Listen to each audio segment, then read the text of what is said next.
Children having imaginary friends doesn't seem like a big deal until you start to see them. This story is coming from a lady named Anna, and she is a widow and she has 2 twin girls. The twins are 6 years old, and together with the mom they attended this birthday party that the mom's friend made for their child. The mom's friend's house just so happened to be really close to a cemetery. Red flags, red flags! At this birthday party, the twins had a really good time. They even made new friends. So towards the end of the birthday party, the twins came up to their mom and asked if they can invite their new friend to spend the night. Anna agreed that she could spend the night, but they had to go ask the girl's parents for permission and then they would take her with them. So the twins ran off to go and tell the little girl to ask the parents, and a while later they come back and tell their mom that they agreed and the little girl was gonna come and spend the night. So Anna was like, okay, cool, and looked around because only her twin daughters had came back and the friend was nowhere to be found. So when she asked her twins where's their friend, the 2 girls just looked at each other and were like, I'm not sure, maybe her parents are gonna drop her off at our house. Anna thought it was weird because she was like, well, I don't know if they know where we live, but whatever, let's just go home, and they went about their way. So when they got home, time passed, it got really late and nobody went and dropped off any girl at her house, so all 3 of them went to bed. Around midnight, Anna wakes up because she could hear her twins laughing and laughing in their bedroom. So Anna gets out of bed, goes to her twins' bedroom and gets mad at them for being loud and playing when she had just put them to bed an hour ago. She tells them that they need to go to bed and stay put. However, this was to happen every night since then. Night after night, Anna would wake up hearing her daughters laughing and playing with toys. She would go into their bedroom, get mad at them, and tell them to go to sleep. So Friday comes, and again she's awoken by her daughters playing and being loud in their bedrooms, but Anna was like, you know what, I'm gonna let them play. It's Friday, tomorrow's Saturday, they don't have to get up early, so I'm just gonna let them be. So the following day, Saturday, when they were having breakfast, the mom asked the girls if they had fun last night playing with their toys. And one of the girls admitted to mom that yeah, they had so much fun and that their new friend just made them laugh so much. Excuse me? Anna was a little shocked by that response, and she asked them, what friend are you talking about? And one of the girls was like, well, the girl from the party, remember we asked you for permission to let her come over and spend the night. When she heard that, she did get goosebumps, but then she was like, oh, they're 6 years old, they're probably making this up, they have an imaginary friend, maybe it's a stuffed animal for all she knew, so she really didn't give it that much importance. So that Saturday went pretty normal. They left the house, they went to the park, they came back home, and when it came to nighttime, they all went to bed, and again, the mom is woken up by the girls playing in their bedroom. So of course, Anna gets up, but this time instead of opening the door, she decides to put her ear to the door and just listen in on what the girls are saying or what they're laughing at. It is there when she hears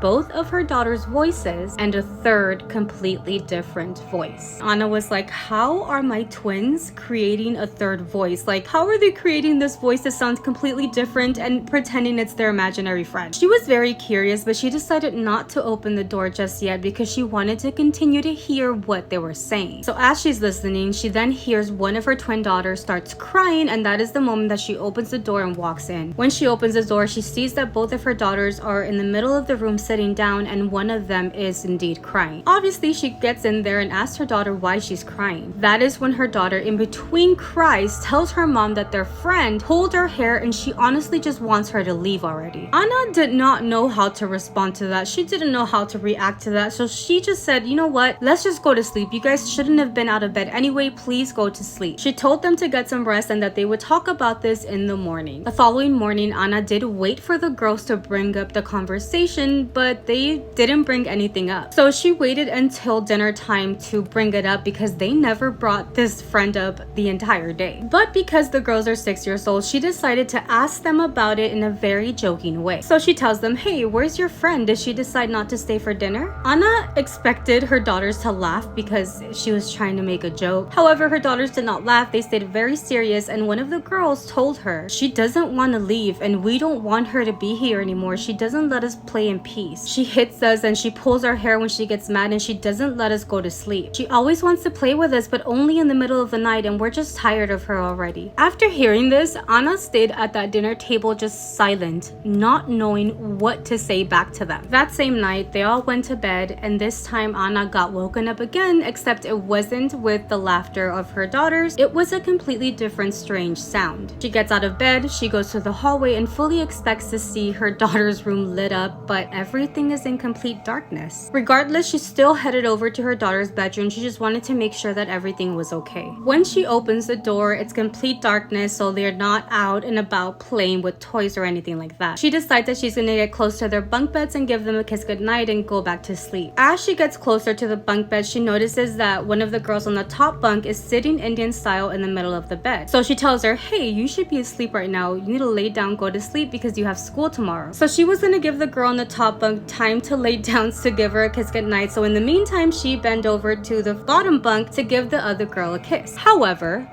that is when she sees that both of her twin daughters were asleep in the bottom bunk together. Anna stayed paralyzed seeing both of her daughters in that bottom bunk. She didn't even want to look back up at that top bunk, because if both her daughters were at the bottom, who the fuck was at the top? Anna didn't know what to do. She was like, should I run? Should I wake up the girls? Should we all run together out there? Little by little, she picks up her head and is ready to just face what is up there. And when she does, there is nobody in that top bunk anymore. Even though in the moment she was very scared, Anna just thought to herself, wait, I might be hallucinating. I just woke up. I'm still sleepy. I definitely didn't see a girl up there. She decided not to wake up her daughters. She left their room and decided to go to bed. She admits that when she got into bed in the beginning, she couldn't really fall asleep because she was still a little bit scared. She was questioning what she had seen. Was she half asleep? Was it her imagination? But eventually she did end up falling asleep. However, Anna said that in between like a dream and awake state, she could have sworn that she heard a little girl ask her, can I sleep here with you? She didn't know if it was actually one of her daughters or if she was just having a dream, but of course she told the little girl, yeah, come into bed with me. Since she was still like half asleep, she just opened up the blanket and she felt when a little kid got into bed with her. However, she noticed that the kid was really cold, so in between like half and asleep, she got another blanket and put it over the little girl so that she wouldn't be so cold. A few moments later, she also hears that little girl voice ask her, can you be my mom? At that point, Anna was annoyed and she's like, I'm already your mom. Go to sleep. You have school tomorrow. The morning comes and Anna woke up super late to take her kids to school, but when she does, the twins were already ready and dressed and everything, but she notices that one of the twins has a lot of scratch marks and bruising all over her arm. She also notices that the girl's demeanor is very sad, like very depressed, so she asked her what happened. The little girl tells her mom, I don't want to live here anymore. I just want to move somewhere else. I don't want to be here. And Anna, trying to console her daughter, was like, but why? This is our home. Don't you like living here? What's going on? And that's when her daughter says, well, it's because I don't want to share you. That's when Anna got really concerned, because not only were her daughters playing with somebody, getting their hair put, scratches, she was like, why are they saying these weird things now? Like they're sharing me. She thought that with time, them not wanting to live there anymore would pass, but no, time after time, the girls were more sad, more depressed, and they didn't want to live there anymore. It got so bad that the girls didn't even want to sleep in their own bedroom anymore. They would cry night after night and she would have to go in there and console them. Not only were the girls not getting any sleep, but Anna wasn't getting any sleep either, and at this point, they were all hearing little footsteps all throughout the house, even though the twin girls were asleep in her bed. Anna was tired, the girls were tired, and she ended up saying, okay, we're gonna go and stay with your grandmother for a few days. Every now and again, Anna would go to the house just to grab some stuff, and she would still hear those like freaking steps throughout the house, even though she was the only one in there. There was also one time where she went to go grab some clothes for the girls, where she could swear that she heard a little girl crying in one of the bedrooms. As Anna was exiting her home, locking up, one of her neighbors came up to her. This neighbor walks up to her and says, hey, how come one of your daughters stays with your mom and you leave the other one here by herself? Why are you leaving one of your daughters here for weeks? She's lonely. Why are you doing this to her? This is not okay. Anna didn't even know what to say. She was like in shock of what her neighbor was telling her, and that's when the neighbor continued, why are you leaving her there? I see her peeking through the window. She's lonely. Please stop doing this to her. If you have no one to take care of her, bring her to my house. I'll take care of her for you, but please stop leaving her alone. And remember, there was nobody in Anna's house because both of the girls were staying at their grandmother's house with her. After that, they never went back home. They never went back to living in that house. They stayed with the grandmother. I wouldn't even know what to do in that situation. Actually, yeah, I would get the fuck out. First of all,